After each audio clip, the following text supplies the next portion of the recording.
Right on. Good answer. That's what we were looking for. It's good. My name is Rick Dina. I am here today to introduce Kevin Gianni as well as his partner Anne-Marie Gianni.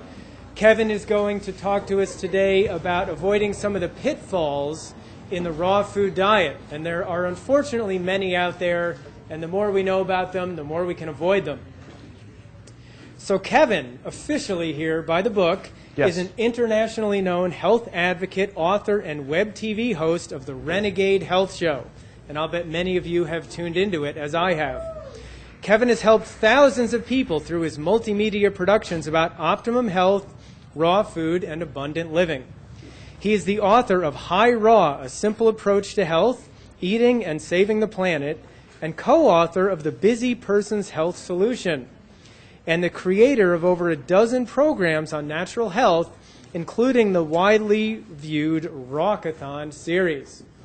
His partner and wife, Anne-Marie Gianni, is the co-host of the Renegade Health Show, and she does weekly segments on fitness and preparing raw foods.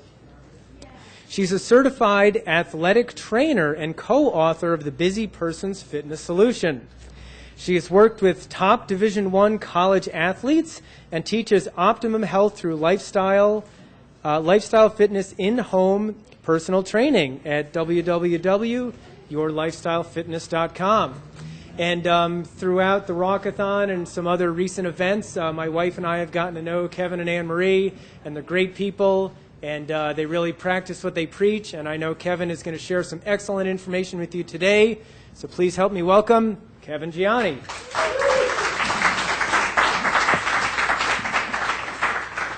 When it's in the book, it sounds so much more important, doesn't it? Here you go, Rick. Is this yours? This is the official thing okay. I keep up here. Oh, okay, cool. Who here has been confused about their diet before? All right, good. We're in the right place. Today what I'm going to do is I'm going to explain some of the things that I've learned in my short period of time experimenting with raw food diet, vegan diet, and basically any diet. And what I'm going to do is hopefully put you in a position where you don't make the same mistakes that I did. Because I'll tell you that maybe 5 years ago, and if you kind of fast forward 5 years forward, so a year ago, and then before 5 years. So this period of 4 years, there's times when I have been extremely healthy, and there are times when I actually had health challenges. And before I got into the raw food diet, this is kind of like, I'm like the opposite. Before I got into the raw food diet, I never had health challenges. Right? When I started to get into the raw food diet, guess what happened?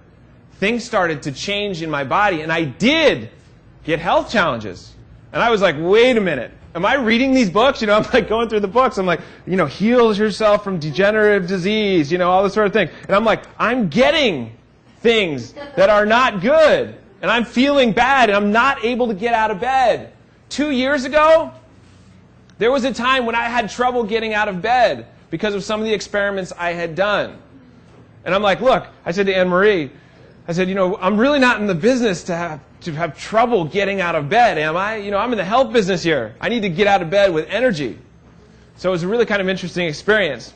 So what I'm going to do is I'm going to kind of explain some of the things that I've learned over the period of this time that I've been experimenting, and we'll kind of give you kind of a framework that you can actually take the information and use it for yourself, because that's the most important. I can talk here all day, but if you guys don't actually put it into action, then it's really not going to help you at all. And before I even get into some of the things I want to explain, is this. You guys are going to hear a lot of information here this weekend. Who's already heard a ton of great information? Right? It's amazing.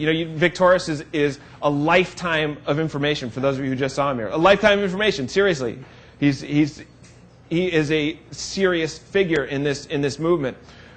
But what I suggest to you is this, and with my talk or any talk, is that I give you permission to forget 99.9% of everything that you hear this weekend.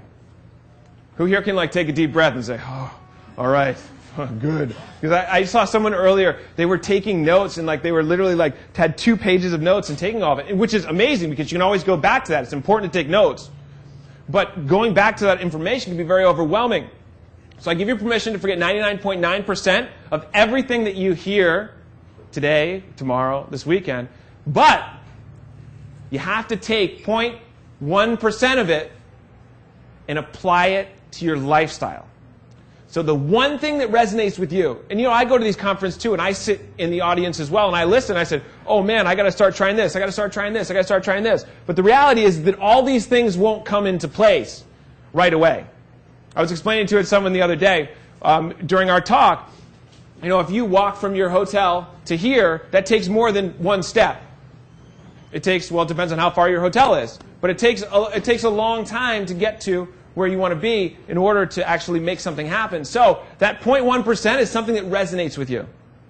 So it's not necessarily the most important thing that you should do. It's whatever resonates with you. So maybe it's green juice.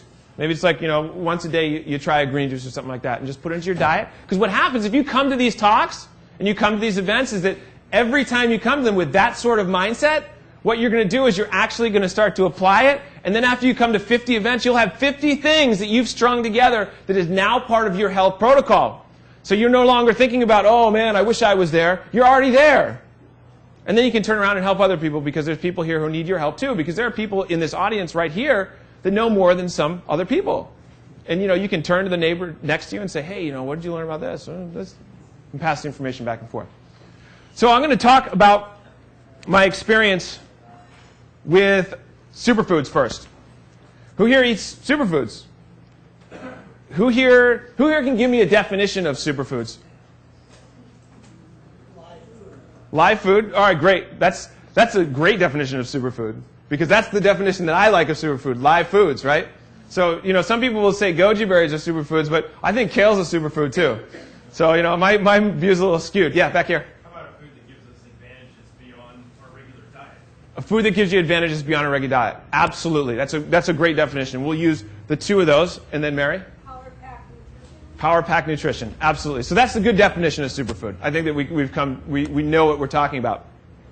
So I went to a talk, and this was maybe 4 or 5 years ago. I went to a talk, and I heard a colleague of mine who I deeply respect, because I've learned a lot of information from him. I heard him talking about a superfood that I wanted to try because it sounded really good.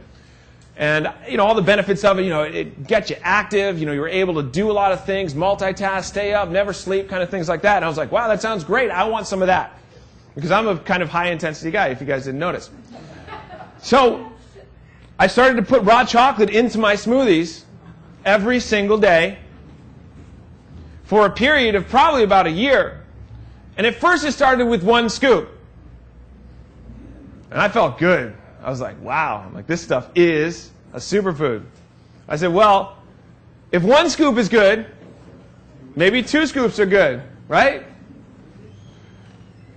Because I'm a logical guy, and I think, if 1 head of lettuce is good, then 2 heads of lettuce is good, right? All right, so 2 scoops. And now it was really flying, because I was able to stay up really late. I could work as much as I want. I could be on the phone and type on the computer behind my back. I could do all these crazy things. And it was awesome. And I was really feeling that this was superfood. And it does have some incredible health benefits, right? About a year into my experiment, my energy levels started to drop. And they actually started to drop pretty significantly to the point where I had trouble getting out of bed. Not only that, I developed a rash right here over my liver. Probably about the size of this. What is that? That's the size of a flip video camera. So there we go. All right, so about this big. And I said, this is really weird. Like I said to Anne-Marie, this is right around the same time. I said, I'm not in the business to have rashes and not in the business to be able to get out of bed. The other thing I started to develop was severe muscle cramps. So I would be doing squats. I started off as a fitness trainer. I'd be doing squats, and I would actually get muscle cramps where I had to stop. And I got scared. Wouldn't you? So what I did was this. I called a few of my friends in the industry because I've interviewed almost 200 experts in the last 2 years, and before then I'd probably interviewed about 50 or 60. So I had a network of people that I could go to be able to ask what's going on. And so I called my friend Dr. Richard DeCenzo, matrixtransformation.com. And I said, these are the things that are going on in my body. What do I need to do? Because this is really strange to me. And he's like, yeah, it sounds pretty strange. He's like, let's put you through some sort of testing. And I said, no, I don't believe in that sort of stuff. I'm like, I don't want to do testing. I mean, where do they get the samples for these testing? The results. Do you guys know? Like when you get a CBC, right? It's taken, the numbers, the ranges are taken from the average population. It's just a group sample of people. So I'm like, I don't believe in that stuff. Forget it. He's like, no, you have to take a test. Please do it for me. So I said, all right, let's do it. So I took the test and sent it back to him. And he called me up. And he said, Kev, he said, these results are pretty scary. I'm like, dude, that's not what I wanted to hear. I mean, come on. When someone who's medically trained tells you the results are scary, you're like, what's going on? He said, well, your kidney and liver function are really, really depressed. And I said, that's weird. I'm like, I've never had a health challenge before. And he said, well, what are you doing? And I'm like, Dr. D, he said, I am eating the healthiest diet on the planet. I'm eating raw foods. I'm eating superfoods. Lots of them. And he's like, well, what foods are you eating? I'm like, all right, well, I'm like, I'm eating all this stuff. And he's like, well, what do you think could be causing this challenge? I said, well, I'm eating a lot of berries because I'm making smoothies every morning. And I probably would have like a big Vitamix size smoothie in the morning. And I drink it from like 9 till 2 in the afternoon and just kind of sip it. Now, I will tell you, just to interject, that's not a good idea. And I'll talk to you about that in a little bit after the chocolate story here. But I was drinking that much smoothie, and I was putting a ton of berries. I was taking the big cartons of berries and just dumping them in. I'm like, I've never had that many berries in my life. It must be the berries. He's like, oh, that sounds like one thing we can put on the list. So I wrote down berries.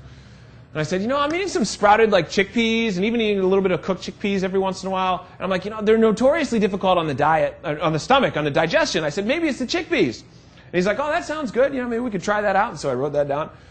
And he's like, what else are you eating? I'm like, I don't know. I like chocolate, but that's health food. And he's like, well, what?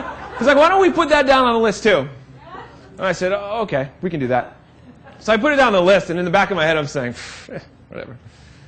So what I decided to do and what we did together is that I eliminated each one of these groups of foods for 2 weeks, completely out of my diet.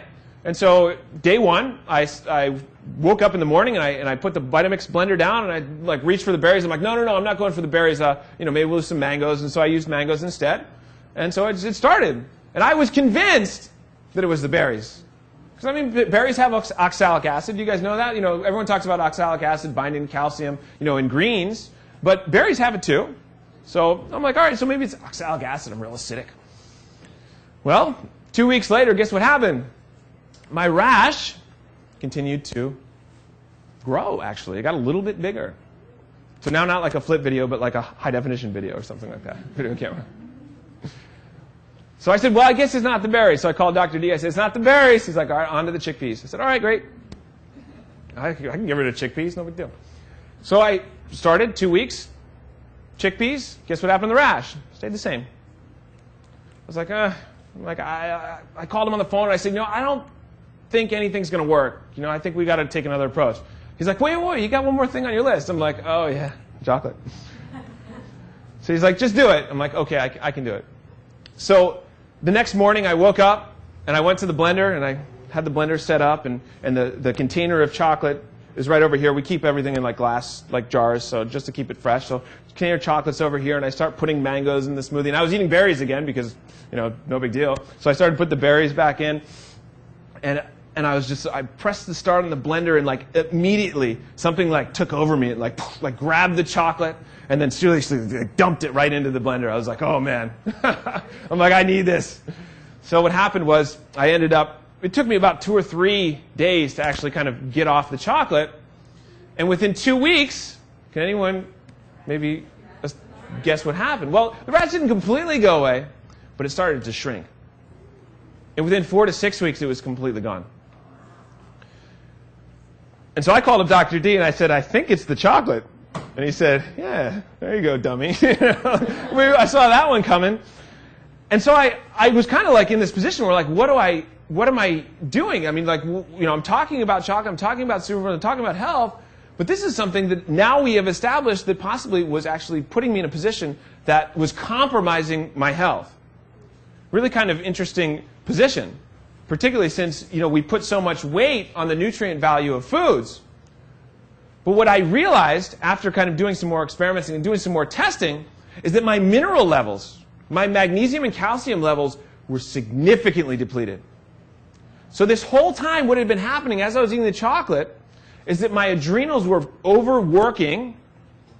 It was creating an acidic environment in my body, and the minerals were being stripped. No matter how much magnesium is in chocolate, if your adrenals are overworking, you're still going to create an acidic environment, and it's still going to strip minerals out of your body.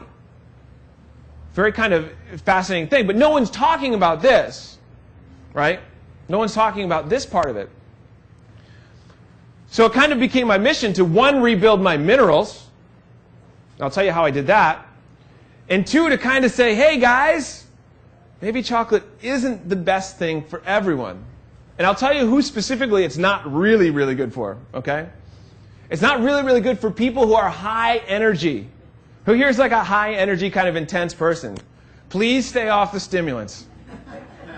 You like them so much, right? I know because I am a high energy type person. I love stimulants. It's just the way we are. If you guys study Ayurveda, the Pitta body type likes stimulants. But the Pitta body type is hot. And so if you run it hotter, what does it do? It overheats just like a car on a freeway on a hot day going up a hill. That's what happens to us. But if we're running cool, we can get away with some stimulant. If we're cool, Vata, Kapha type people, we can kind of get away with a little stimulant. But again, not too much.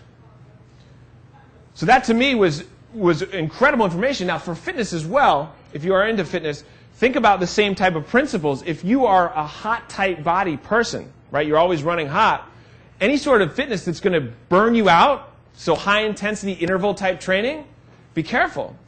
Because that can actually cause more acidity in the body. But if you're Kapha or you're Vata, you benefit from that high intensity.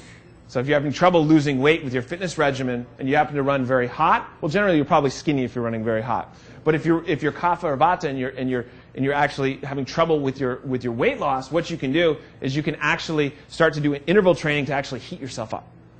And someone who is very hot running type person, your best type of exercise is very aerobic type, very kind of calm, cool, jogging, relaxing.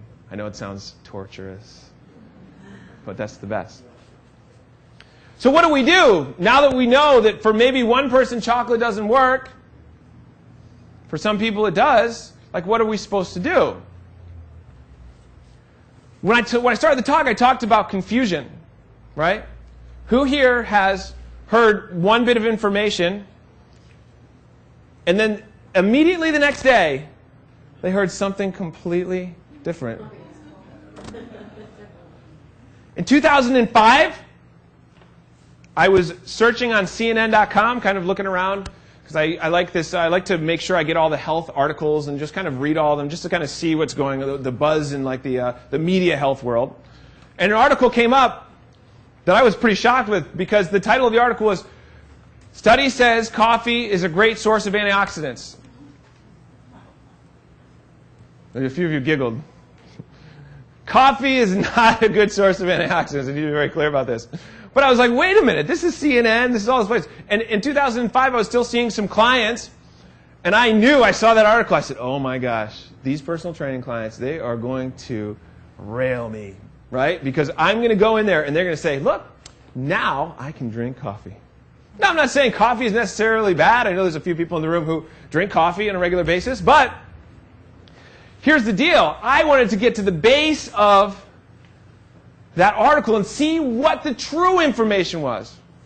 So I looked at it, and I looked right down at the bottom, and guess what? There was actually a link to the actual study. I was like, wow, like someone sourced it. I'm like, awesome, good. There's actually real information, people doing real stuff. And so what I did was I went to that article, and it was an article on PubMed. It was a study. And have you guys ever been to PubMed.com? All right, if you really want like the research type information, this is where you need to go. Because this is not marketing messages that you see from Google AdWords or any of these other places online. If you're searching online for health information, you want to go to PubMed. You don't want to go to other people's websites necessarily, unless you truly trust them. What's that? PUB, yeah, PUB Med, MED. This is a great place to start. Google Books is another great place to start too, because they've scanned literally, thousands and thousands and thousands of books. This is where you can get your research. Google Books. Yeah. So what I was, I was in this position. I'm like looking at this abstract. The abstracts are very short in these studies. You can kind of get the gist of what's going on with these studies when you look at them. Literally, the first sentence was coffee is where Americans get most of their antioxidants. Oops. So we have to look at where the information is coming from, don't we? To eliminate the confusion, what do? I truly believe we have to dive into it. So here's the deal. Say you go into, Anne-Marie and I went to Nicaragua, and we stayed at this eco lodge, and it was literally like this hut, and it had all these like screened in walls and all this sort of stuff, and it had this beautiful plumbing it was plumbed in from a rainwater trap. So it was really cool, and all the water was heated with solar. And so I had never really experienced this, like the solar heating and all this sort of stuff. And so I went to the bathroom to take a shower, and I turned on the hot water. And it was cold. And I just waited, and I'm like, well, it's solar heated, so maybe it takes a while. So I'm like feeling it, and I'm like, no, it's cold. I said, Ann, there's no hot water. I said, all right. And so I turned it off, and then literally for 2 days in Nicaragua, we just didn't take showers. We just went in the water, in the beach. And so 3 days later, Anne-Marie goes into the bathroom, and she turns on the water. And she's like, there's hot water. I'm like, what do you mean? She's like, well, I just turned the other one on. And I said, oh, man. But think about it. What we need to do is we need to pick a side, because if you turn both on and you feel the water, you never know which one is hot or which one is cold. Right? So what we need to do is when we hear this information, we have to go for it. We have to get into it and say, I'm going to try this and see what happens. I'm a big experimenter. I've done a few experiments. All right? One of the biggest experiments that I think is essential are the ones that you can measure. Okay? And what does this mean? A lot of us come to talks like this not knowing exactly what's going on with our bodies. Who here in the last, say, year has taken some sort of complete blood profile? All right, good. Great. Who here has taken any other sort of testing? All right, cool. One test generally isn't enough, though. So, you go to the doctor or you go to a naturopath and you want to know what's going on in your body, because you know what that's going to do? That's going to completely eliminate confusion as to what's going on with your body. Here's an interesting example. I've been out in the sun for a long time. I went to get a vitamin D test. Guess what? I was low in vitamin D. And I was just like, wait a minute. I thought if I stayed out in the sun long enough, it would be fine. But it wasn't. But one test isn't enough. You know why? Because one test is a snapshot of where you are at any given moment. And you have no indication of if your levels are going up or if your levels are going down. Because what happens is this, is that over the period of time, we can run at a very low type of nutritional deficiency before it becomes illness. So for instance, my mineral levels were extremely low for a long time before I actually started to get really into, the not being able to get out of bed, rashes, type of, irritability, things like that. So what I recommend is the best experiment that you can do on yourself is do a run of testing to see whatever it is that you're trying works for you. So for instance, if you're trying to see if your vitamin D levels, if you can raise them or lower them, take a test. Take vitamin D or foods containing vitamin D. I like to look at this type of paradigm. You start with, if you're looking to get a mineral back into your body or a vitamin back in your body, here's the paradigm. This is where you start. You start with a whole food. Then you move on to an extract of that specific food. Then you move on to a specific mineral or vitamin that is exactly what you need. And in the absolute worst case, if you need, you might need to have medical care. But we'd like to stick with these three first. And so what you do, say you're low in vitamin D. Well, eat some foods that contain vitamin D. Take a test afterwards. See if it went up. If it didn't, eat an extract of something that contains vitamin D. Work through it. See if it works. If it doesn't, move on. This is a protocol that is not only going to help you, but I'm into helping everyone, right? I want to help everyone on the planet. So what this is going to do is this is actually going to do something that's very covert. Who wants to hear something that's very covert? Yeah, this is like sneaky. This is fun. This is going to help us speak a specific language. Does anyone know what that language is? It's Western medicinese. Okay? When we go to, say, a Western medical doctor and we say, hey, doc, I raised my vitamin D levels with X. They're going to say, how do you know? And you're going to say, because. And they're going to say, well, why? And you're going to say, well, because I feel good. And guess what? They're not going to listen. When do they listen? It's like me standing up here speaking Mandarin Chinese to you guys right now. About all of you probably would have left by now. Unless you know Mandarin Chinese. But I wouldn't have been able to speak it back because I don't know it. So what we need to do is we need to speak a language that is similar to them. And the language that they speak is scientific information. So it's test, protocol, result. This is big stuff. Because if we can go to them and say, hey, test, protocol, result, test, protocol, result, and every one of us in the natural health industry or natural health world can start thinking this way, what we do is we actually create change in the system. Who here wants to see the system change just a little bit? Anyone? This is how it's done. Because it doesn't work with anecdotal information.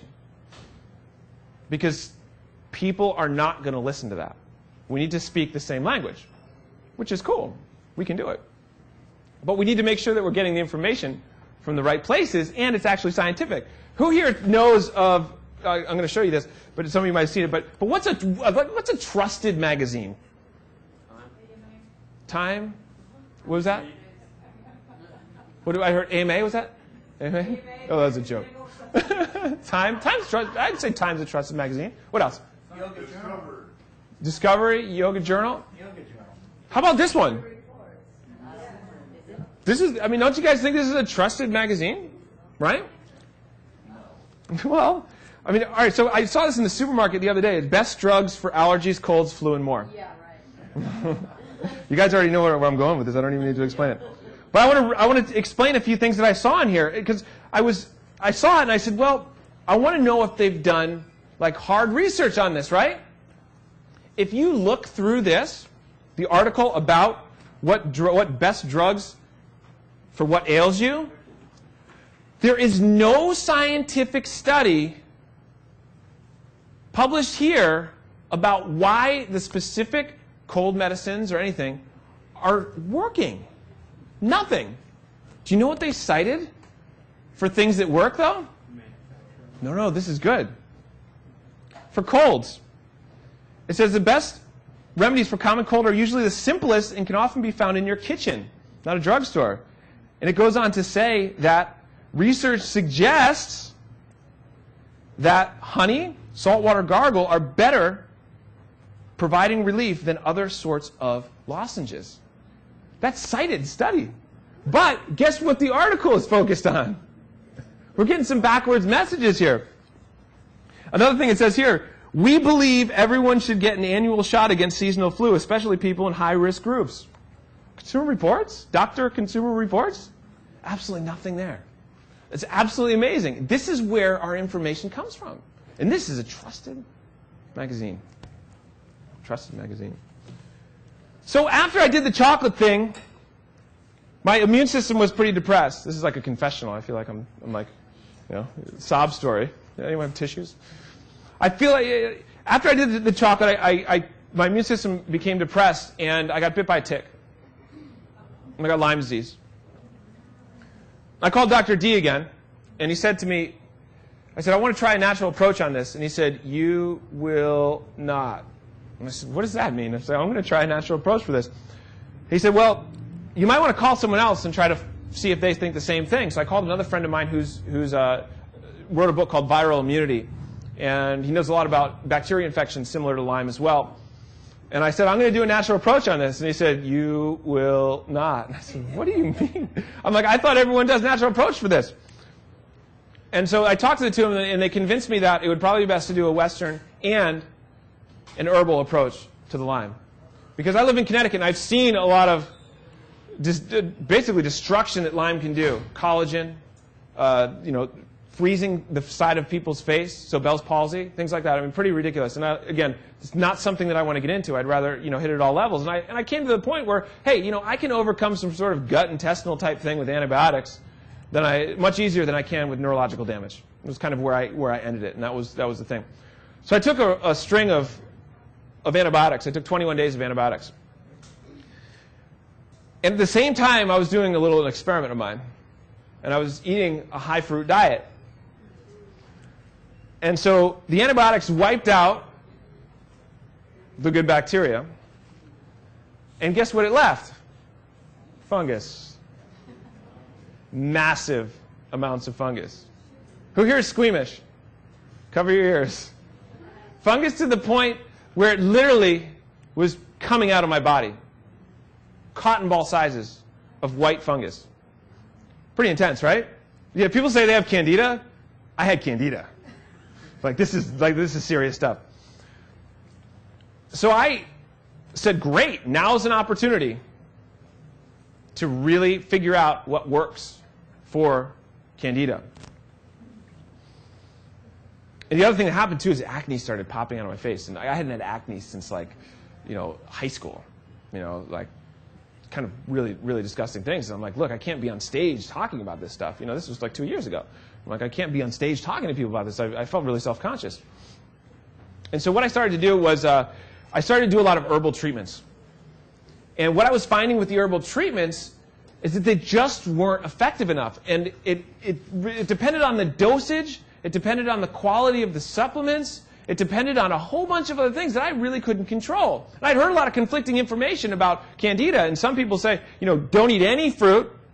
Some people say, just eat fruit and forget the fat. I tried that, and that actually got it worse. So I stopped that real quick. And then I went on to not eating fruit. But then what happened was I started to lose weight because I wasn't getting enough calories. One of the biggest issues in the raw food movement is that people just don't get enough calories. It has nothing to do with mineral deficiency. It has nothing to do with anything else. The initial part of it is that they don't get enough calories. And then what happens is not getting enough calories means not enough food, then means mineral deficiencies, then means everything else.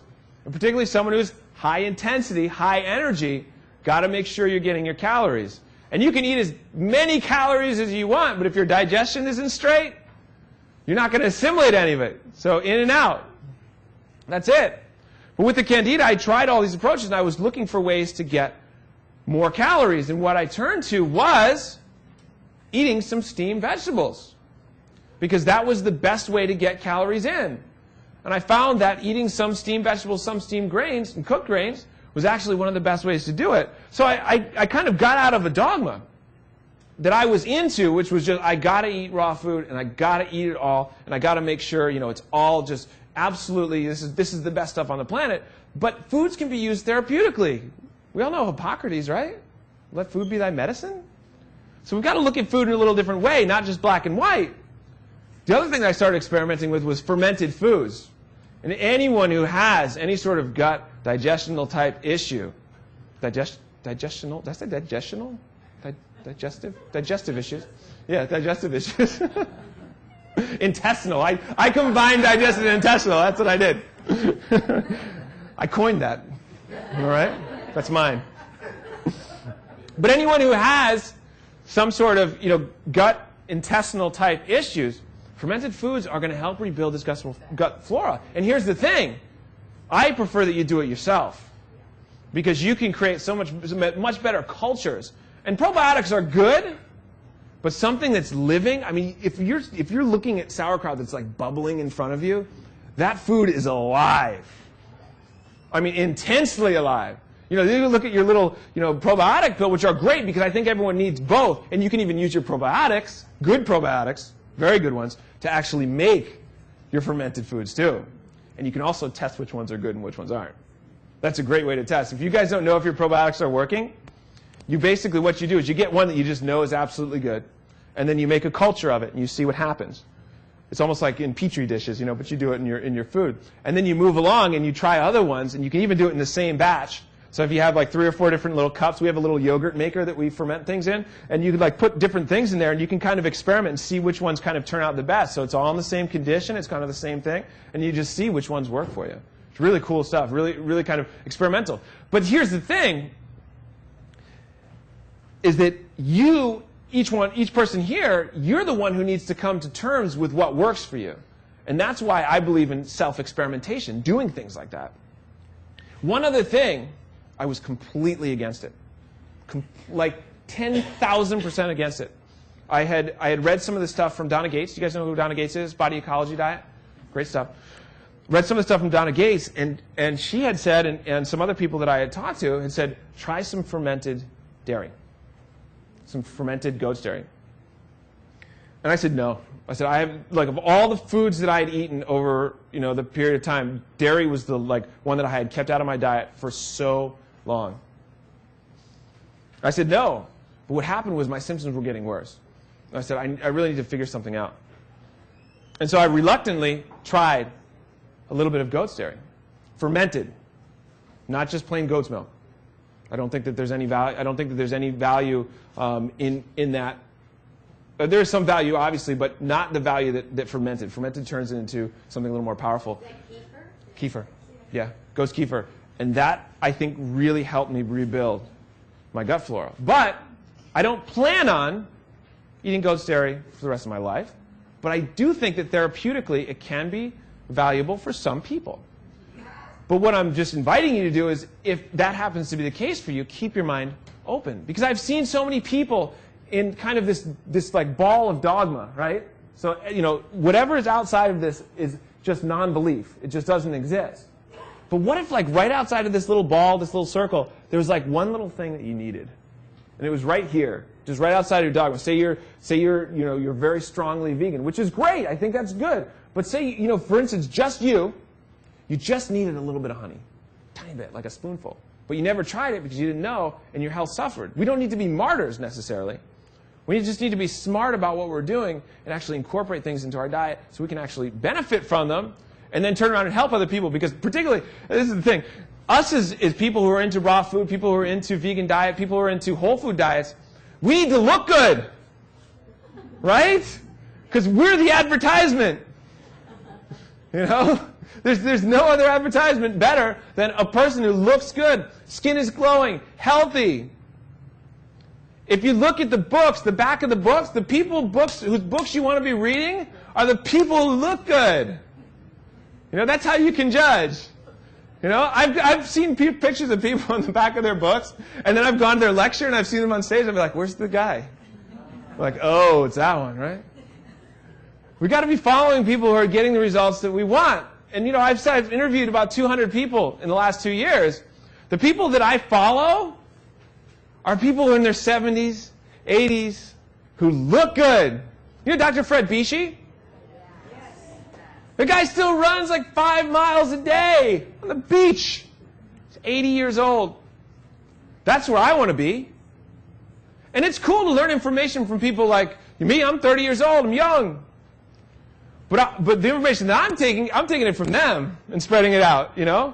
And some people, you know, they honestly get up on stage and they say things that they don't know anything about. And I have a hard time doing that because true knowledge comes from true experience. The other thing about some of these elders, our health elders, is that literally, I'd say about 90% of the people over 65 that I've talked to, a lot of them don't want to talk about health anymore. They're done. You know why? Because they found something better. You know what that is?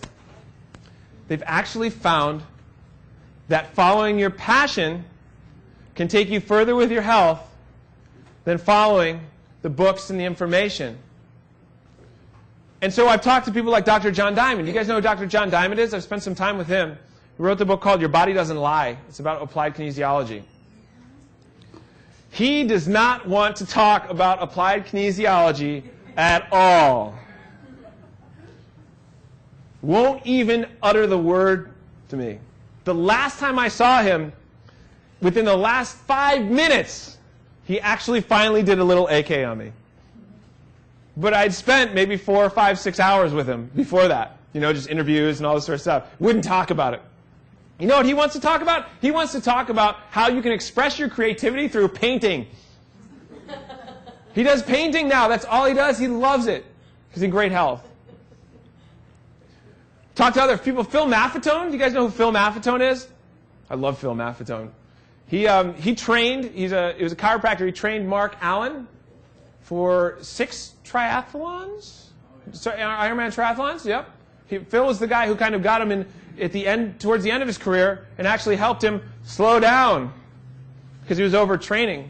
Phil's also worked with Rick Rubin, who's a big-time music producer who produces people like the Red Hot Chili Peppers. He produced Johnny Cash's last stuff, a whole bunch of other things too. So Phil's a really cool guy.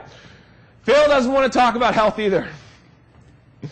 He does, because I make him, because I know that's what a lot of people know about him. But he wants to talk about expression, creative expression through music. And that's really powerful stuff.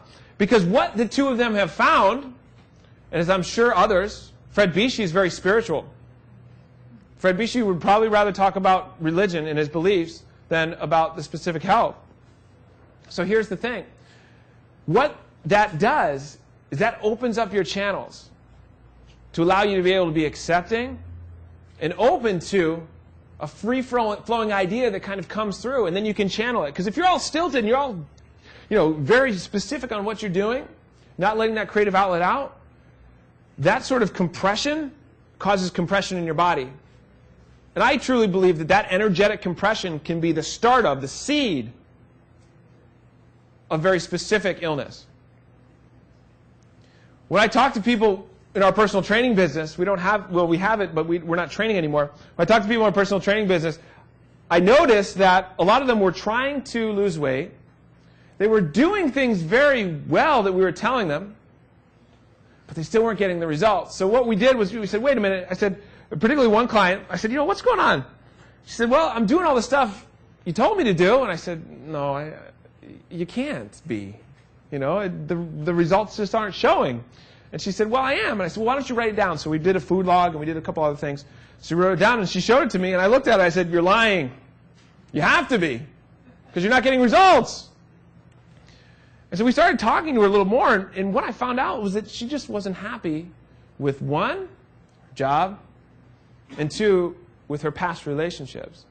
And I thought about it. I'm like, all right, well, maybe that's it. And I looked around to all the clients that we had, and literally everyone that wasn't getting results had 1 or 2 challenges. And one, if you look at health in terms of a big circle, you cut it in half, and on this side there's food, there's exercise, there's managing stress, there's sleep, there's all these different things, right? Yeah, even better. Visual representation. So here we go. So we got our food, we got our health. Sorry, no, it's not health. This is all health. Health. I'm an awful speller. Look at that. Health. It's like completely, that's completely unconscious. Health. This is killing my credibility. Health. Health. There we go. All right, so I'm not even going to try to spell food or anything like that. Food, sleep, blah, blah. All these things. Now, this side is different. You'd think that I'd divide this in all little different raw pie pieces, right? But no. I'm going to divide this one in half. And on the top is going to be relationships. I'm just going to do relay. And then this side is job. I'll spell that one right, I promise.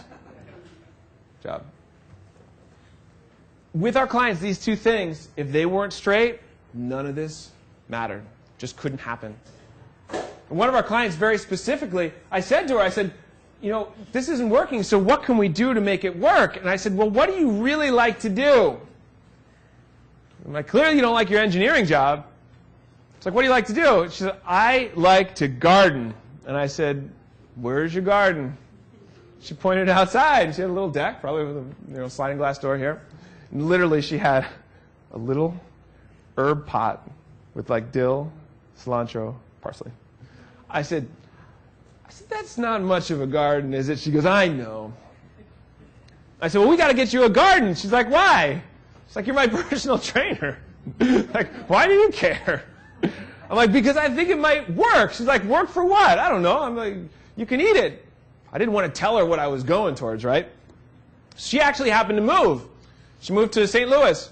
And because we're fairly knowledgeable with the internet, I decided I wanted to keep her as a client. And so we actually set up video cams. So she would have a video cam in St. Louis, and I'd have one, and we'd train her through the video channel, which was pretty cool. And I said, when you get to St. Louis, you have to start a garden. I know, have to. And she goes, okay. So about 3 months later, we were still training, but about 3 months later, she sent us an email. And it didn't have a subject on it, and it didn't have anything. It just had an attachment. And so I opened up the attachment, and I looked at it, and it was just this big plot of dirt. And I wrote back to her, and I was just kind of in this daze. I'm like, what is that? And she's like, it's my garden. In all caps, I'm like, where's the food? She's like, it takes time. I'm not much of a gardener, as you guys can tell. And so I said, well, where did you get it? And she had went to St. Louis Town Hall, I don't know where they go, but she went and got a community plot. And she had gotten this nice big space. They gave her double space because no one else wanted it. And so she managed to cultivate this entire garden. Now, as the things grew, guess what happened? She started to lose more weight. And then I dropped the bomb on her. I said, this whole garden idea was a ploy to get you doing something that you were truly passionate about. And she said, oh, so are you sure it's that? She said, I think it's because I'm eating healthy food. I'm like, no. I said, write down what you ate, and looked. And she wrote it down. And I looked at the one before because we kept the records, and I'm like, it's the same thing. So what's the difference? What's the different variable? And that was it. So that in itself, that type of introspection, the type of experiments that I talk about, I give you permission to experiment. Just know that if you experiment with testing, you might actually get to some real results and not have to worry about the real lows that I experienced, right? Because if I had known that my minerals were depleting that whole time before I took the test with Dr. Richard DeCenzo, then I would have been in a situation where I would have been much more in my power, and I would have been able to recover much more quickly. But I see it as a blessing because I can share the information with you. So your homework, I hate to use that word, but it's what it is. Forget everything that I said, except for one thing. Take it with you, experiment, try it, see if it works, and then you'll be richer in knowledge, and you'll be able to actually take that information and share it with other people, become a beacon of light for this information, because the information that you know here is going to help someone else. And you need to get it out there, because if it doesn't get out there, those people might be harmed. Okay?